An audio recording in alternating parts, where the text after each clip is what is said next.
Hey, this is Peter from Pain, and you're listening to Thunder Underground. Welcome to episode 399 of the Thunder Underground podcast. Trent here as always, and this week is great because Peter from Pain and Hypocrisy is here with us this week on the podcast. Very cool. Peter is, of course, a Swedish heavy metal legend in many ways. He is the frontman, the vocalist, guitarist of both Pain, like I said, and Hypocrisy. He was in Lindemann for quite a many years, left that a few years ago now. And he is a renowned producer in the world of metal as well. He's produced classic albums from bands like Children of Bodom, Dimmy Borgir, Enslaved. Of course, his own bands as well. The list is great and long. Just look it up if you're not familiar with that aspect of him. But if you're not familiar with either Hypocrisy or Pain as well, you also need to check that out. We're going to talk a lot about Pain because that's what he's currently in the mode of doing. There's a brand new album called I Am that came out just a couple months ago. Fantastic album. Absolutely love this thing. It's one of my favorite albums of 2024, so really excited to jump into this. But before I do that, of course, I need to let you know, as usual, who sponsors this podcast, not that podcast. This podcast. We've got DEB Concerts and Sunset Tattoo. Sunset Tattoo is a tattoo shop located in Midtown Tulsa. Well over 25 years of experience, Native American owned. There's a female artist on staff as well. Jake and his crew are wonderful. I've had more than one tattoo done by Jake, and I'm extremely happy with it. If you hit him up on their socials, you can check out tons of photos of their work. Sunset Tattoo Tulsa on both Facebook and Instagram. If you hit him up to schedule, a time that you want to sit down and talk about what work you're looking to have done, or if you're not really sure, they can help you guide you through that as well. Great across the board. Hit them up, schedule a time to get in there, and let them know that Thunder Underground sent you. We've also got DEB Concerts, a concert promoter based right here in Tulsa that continually brings great acts to this area, including the Iron Maidens, which are returning to Tulsa this coming weekend, August 3rd, this Saturday night in Tulsa, Oklahoma, at the Shrine.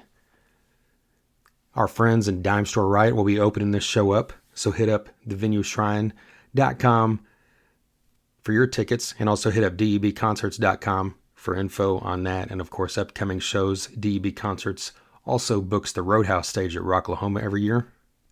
This year the Roadhouse stage will feature great acts like Tom Kiefer, Winger, Enough's Enough, Faster Pussycat, the Atomic Punks, which is a great Van Halen tribute if you're not familiar with them, and of course many other great acts, including who I just mentioned a minute ago, our friends in Dime Store Riot, who are opening for the Iron Maidens. They'll also be out there.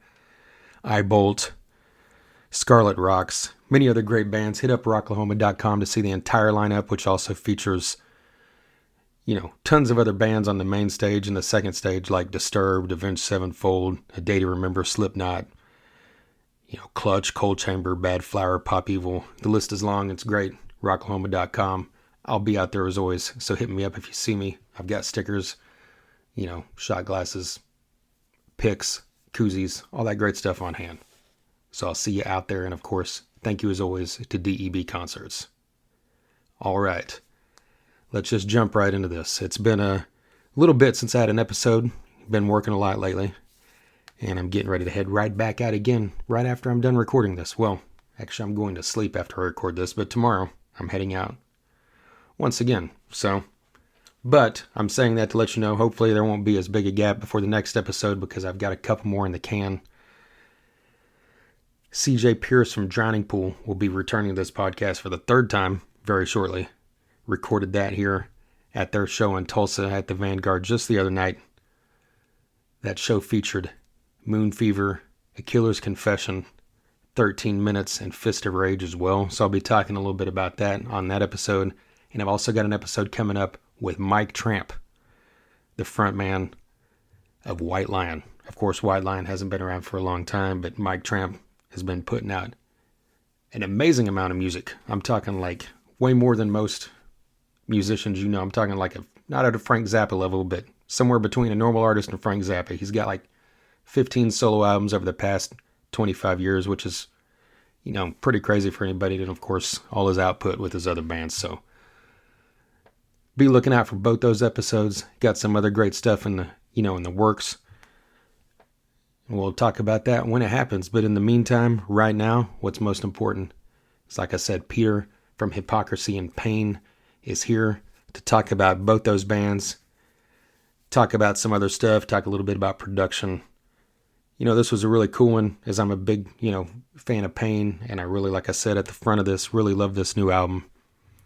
It's got a little bit more diversity than some of the other stuff, it seems like, but I mean, Pain's always been that way. He uses that as his outlet to be able to, do a lot of stuff that he obviously couldn't do with Hypocrisy.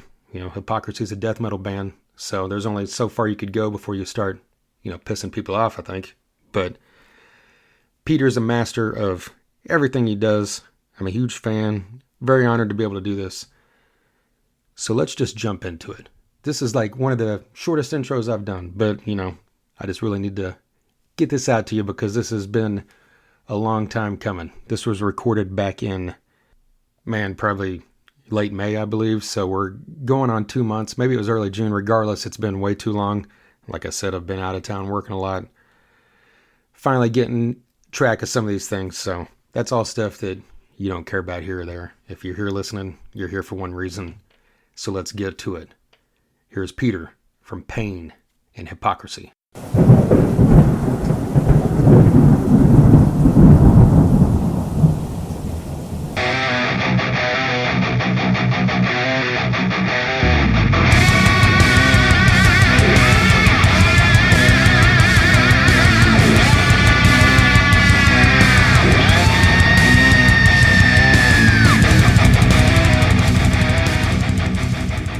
The new Pain album, I Am, comes out this Friday.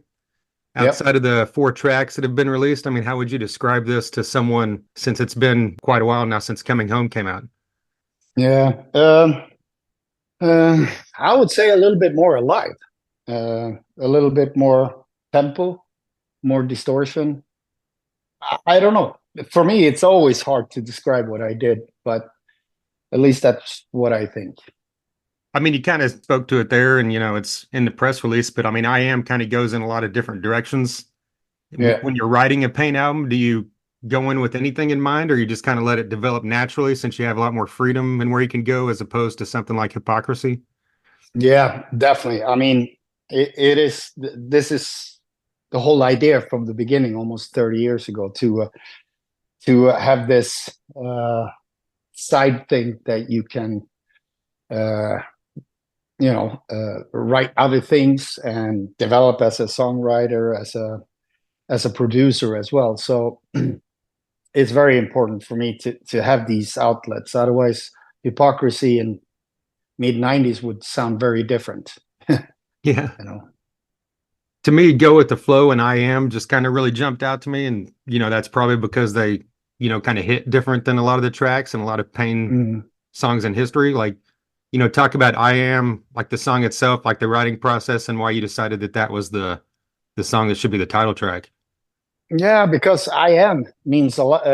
It can mean so many different things, and while I was writing the lyrics, or before I actually wrote the lyrics for this song, Sebastian's grandma died in cancer, so that kind of influenced me because my mom had cancer, but she beat it, and my grandma had cancer and she didn't beat it. So it became kind of an important issue for me. So I started to write lyrics about it. But the album itself, why it's called I Am, is mainly this is what I am over the time period of writing the album. This is how I felt. This is how I saw things. And it's always like another chapter in your life, so to say, more or less like diary. I mean, every album with Pain sounds different from each other, and it's just what I'm inspired by at the moment when I write music. So I think this is what I am right now, what you hear on the album. Well, when you write lyrics like that, do you write your lyrics before you have music, or do you wait until you hear music to inspire you, or what order do you do that Sometimes, Well, most of the time, yeah, it's music first, you know. Sometimes I can have some ideas for some lines singing, and that can transparent also into writing music to it.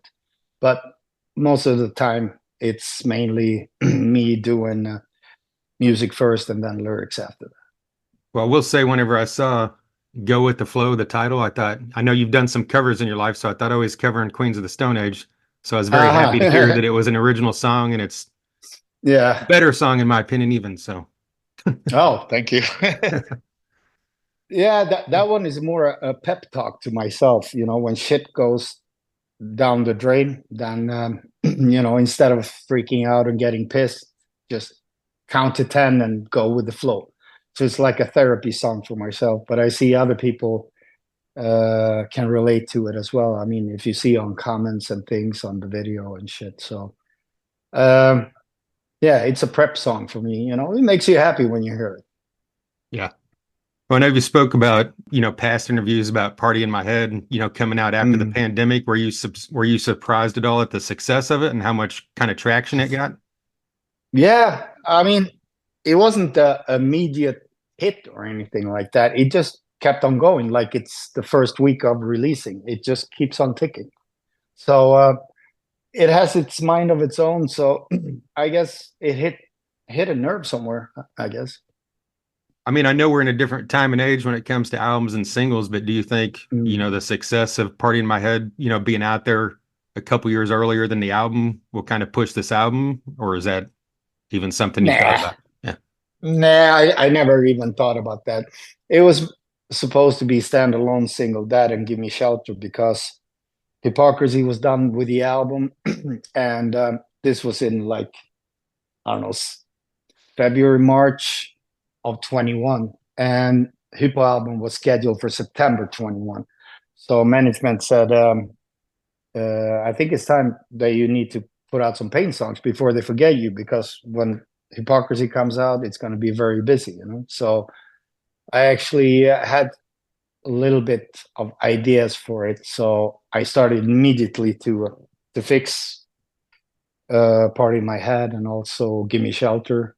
And then I was like, shit, I got to start with the album. So I listened through Coming Home all the way through from the beginning to the end. And after that, I was like, very tired album, you know? I mean, it's experimental for me. And so I just immediately wrote Push to Pusher after that. So for me, it felt like it needed more industrial in there, more punch, you know, more I don't know, headbanging, dancing kind of vibes to it. Well, you mentioned Gimme Shelter. When you record something like that or Eleanor Rigby, like Mm, a song that's like everyone knows, do you approach mm. it any different or do you still just approach it and I'm doing this however I see fit? I mean, I know you stick true to the sound and everything, but how do you approach that when you go Yeah, to the studio? it's so different from different song. Uh, it's, I mean, it's a matter of taste what you do. I usually don't like to change too much in a cover, you know, that it really goes overboard, so you can't even understand what song it is. So Yeah. I tried to keep that in there. And these two particular songs that you mentioned with Beatles and Rolling Stones was more closer to the original. So, uh, but with a little bit more modern touch. Well, also on this album, you've got, two tracks that the instruments are performed, entirely by your son, Sebastian. Yeah, Like when with Pain having been, a part of you for 30 years or almost 30 years now, is it odd to remove yeah. yourself completely from the music aspect of it, even if it is your son? Not really. I mean, Sebastian wrote, first time he wrote a song was on End of Disclosure. He was 14 and he wrote uh, Soldier of Fortune together with me. And on the Lindemann album, he wrote Mathematik by himself, you know. And on the last Hypocrisy, he wrote Dead World. So he knows how to do it. It's just a matter to get it happening. Well, when he was writing at 14, was he immediately natural, do you think? I'm guessing at that young of an age, for you to put music on your albums. Yeah. Yeah, I mean, definitely. It was the same time as he started playing drums at those days, and he was really good, really fast. And I waited till he was 18, before I took him on tour. I mean, he grew up around musicians and things since I had the studio and things. So, I mean, he's used to it. His English is better than Swedish because I had a lot of international bands and stuff, and he had never a problem to speak English or anything like that. So he kind of was brought up in the whole circus. Well, So like on I the didn't want to, I didn't want to bring him out until he was, of age. Well, say on the tracks on the new one, like Revolution and Don't Wake the Dead, did Mm. you just give him complete artistic freedom in the studio as a producer, or did you kind of guide him in any fashion at all? No, with Revolution, he was sitting and riffing on the sofa while I was sitting at the mixing table, and I just told him stop, play that again, and I put a click so he could just document all the riffs he had. And after that, we put it all together, and then he added all the instruments on there, drums and shit. So it uh, it went really smooth. When it comes to "Don't Wake the Dead," he actually came with everything, and he was done. So it was two different ways how we did it. He already had the song done, except the lyrics and vocals and things like that. Well, Mm. now that you've been doing, Pain for nearly 30 years and Hypocrisy for well over 30 years, or, Yeah. and all the projects in between, like Lindemann, is it easy for you to like get into the groove or the mindset of one or the other when you start writing or start focusing on a project?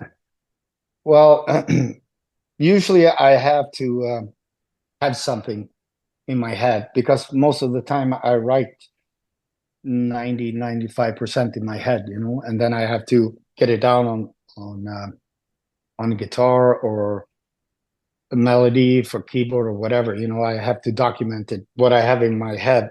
So as long as I think it's fun to create, I will always write music because that's the main thing to see how little seed just turns into a huge tree, kind of. When you sit and you have only a melody and you start adding things on top and you see how it grows and where it takes you and things like that. It's all natural. Well, And when that's the only thing that really makes me, uh, how can you say, like really into because I enjoy doing that shit. What the day when it's not fun to create songs anymore, well, then I throw in the towel.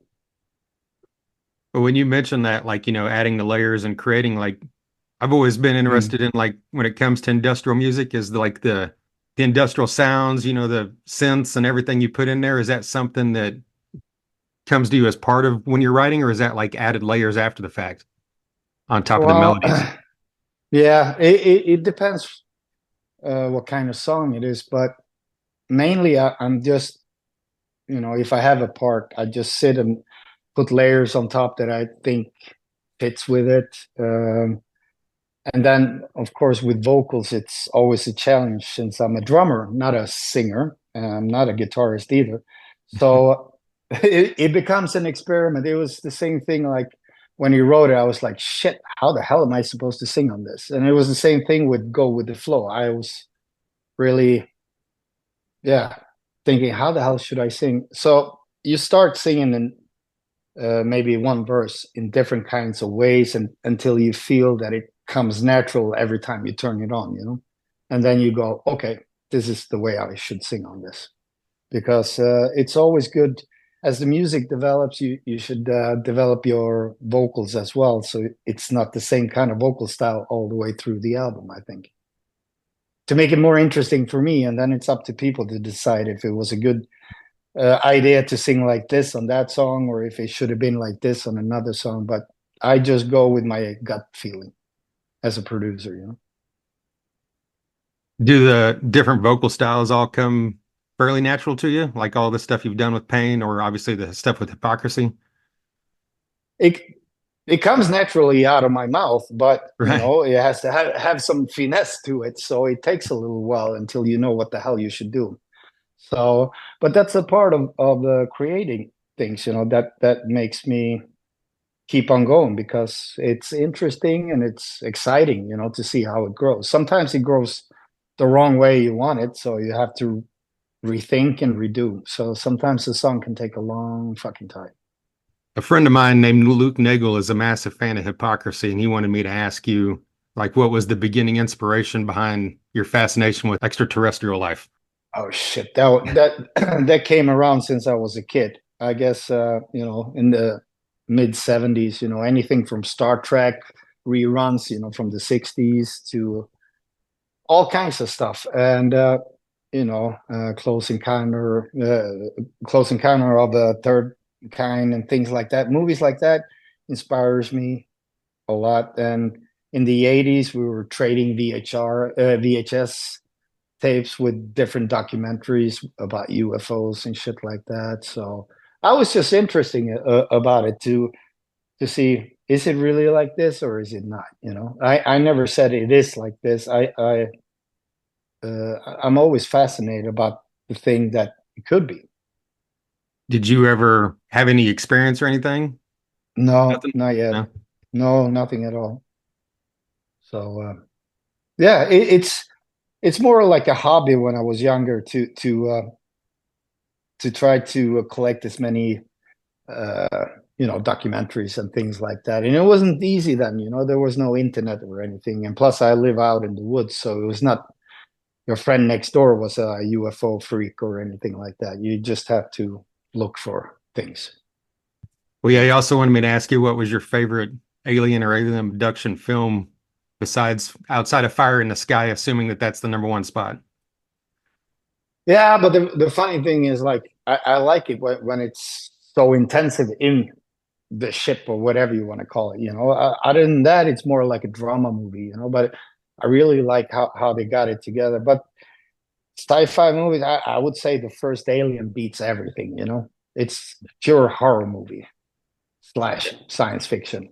But it's pretty insane. And I was like 9 years old when I saw it the first time. I couldn't sleep for a week in my own room.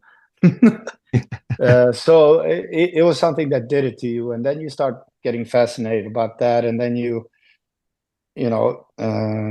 got X-Files in the 90s and things like that. So you just kept up with it. Well, you've been with Nuclear Blast now for over 30 years, and so I'm Yep. assuming that's always been a great relationship. But had you ever thought about, finding other distribution to help break into the American market after seeing like bands like In Flames and Arch Enemy, what they had been able to accomplish, or is that something you even worried about or focused on?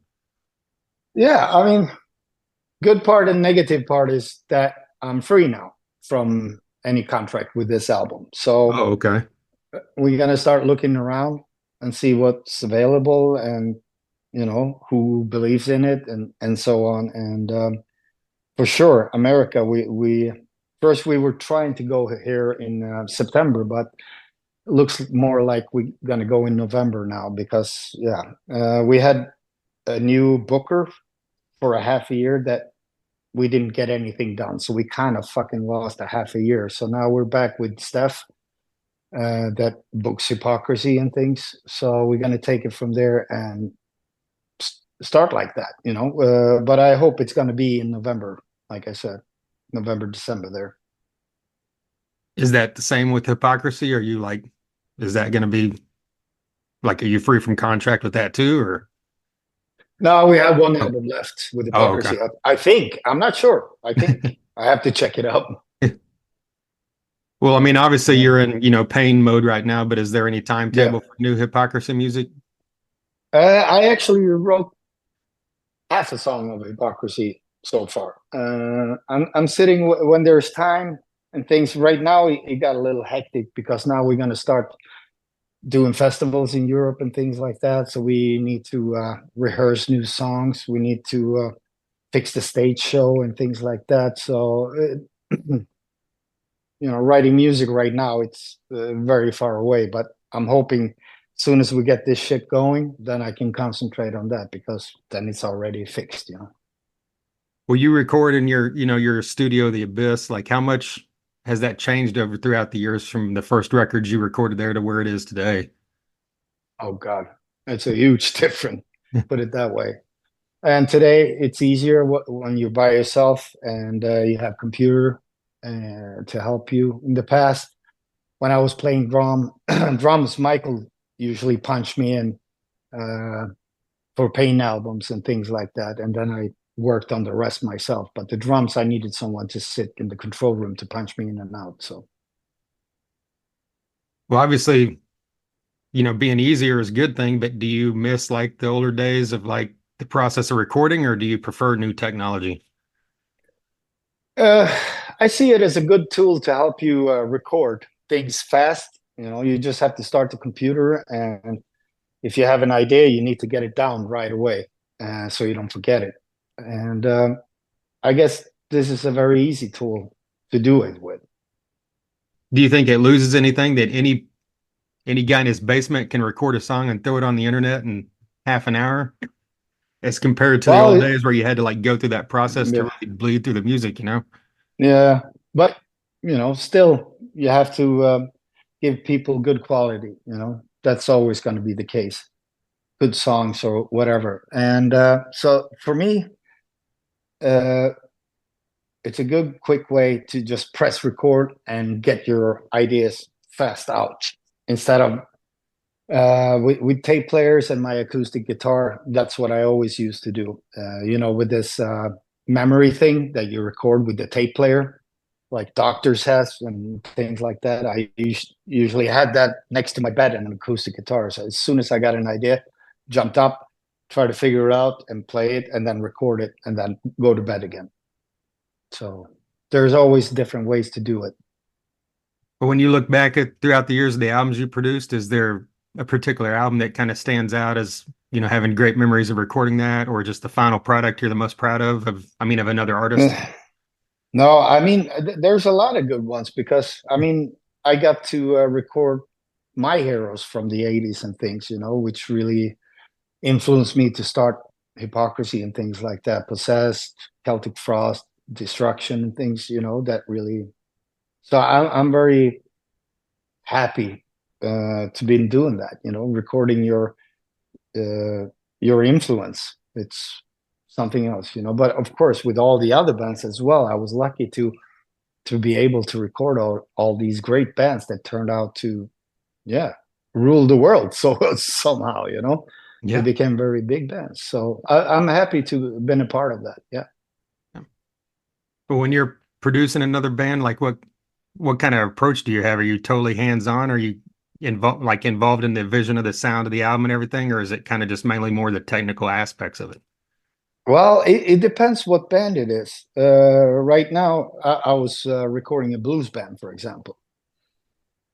It's totally different approach than from modern metal stuff, how you record it. So it all depends of the band, And if they have a wish, of course, you're gonna help them try to do that. But mainly, my job is to get the musicians to perform the best they can on the songs. Depending what kind of music it is, you can go in and like, okay, just play this riff twice because it's getting boring now, get to the next part and things like that.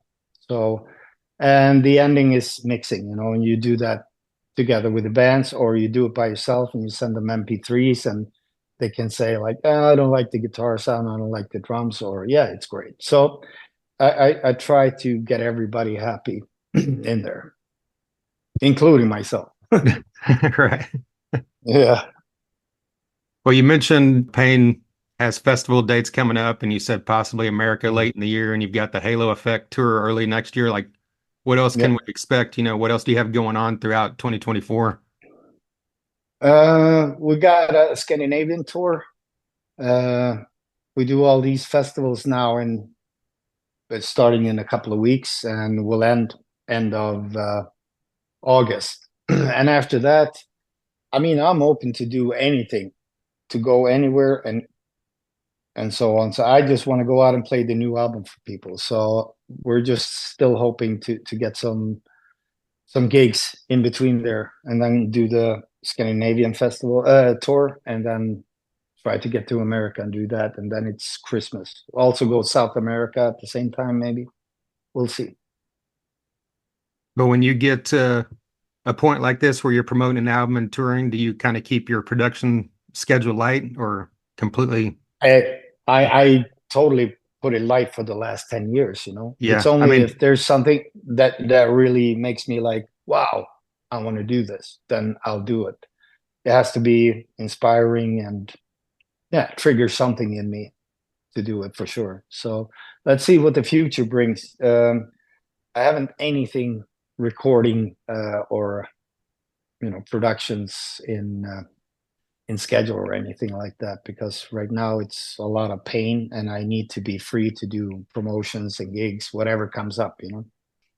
yeah, I kind of Yeah. wondered that because, your production, when you look at your discography, the albums you produced, it's pretty heavy, in the early 2000s Mm. up to even 10 years ago. And then it kind of trickled down over the Yeah. past 6, 8 years. So it's just kind of more of Yeah. a desire thing. And when you want to do something, Yeah. yeah. No, because I, it got way too much. And, if you only have a few ingredients every time you make something, it's going to taste the same every time. Yeah. So for me, it felt like, okay, I know what I'm doing and time to move on. And plus, we started to tour a lot more. So that also made it hard to have a schedule for recording bands, you know? Yeah. All right, man. Well, I really appreciate you taking the time with me today. I'm absolutely Yeah. loving I am and looking forward to hopefully Cool. getting to see Thank you you. later this year. Yeah, me too, man. Where are you sitting at? I'm in Oklahoma. Oh, cool, cool, cool. Yeah. Yeah, near Tulsa. Yeah, Yeah. yeah. All right.